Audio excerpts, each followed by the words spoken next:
The Chimeran threat began in Russia. The origin of the virus is unknown, but its effects were devastating and swift.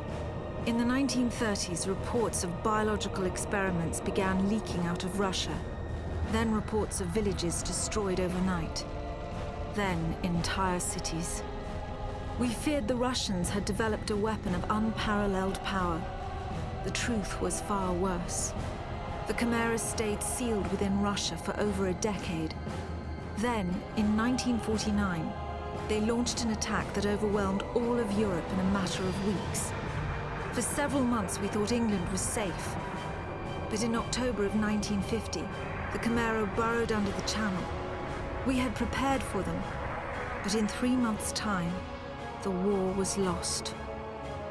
We abandoned the cities to the Chimera and retreated to scattered military bases and outposts. The Chimera had won.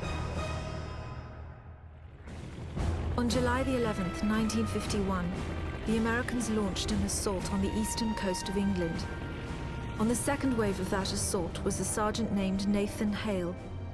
The actions of that soldier have become a matter of both scrutiny and myth.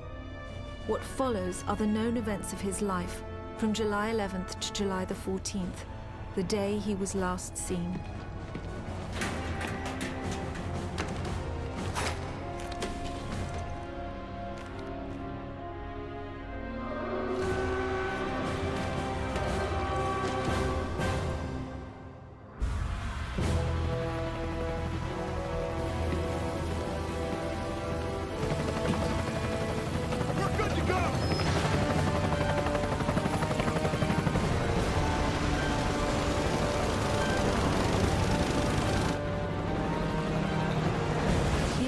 Soldiers had no idea what they would soon be facing.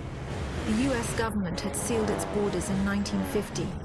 Radio waves and newspapers became state property. Only the highest levels of their government knew the truth. The operation was an exchange. The Americans were bringing supplies and tanks into York. We were giving them our one secret weapon, something we could offer that they couldn't build themselves. I was the commander of the convoy team that was to meet the US soldiers. We were ambushed in Manchester on the way to the rendezvous. There was no way to warn the Americans. They were on their own in York, fighting an enemy they knew nothing about. We never learnt exactly what happened there. All we know is that Nathan Hale was the sole survivor.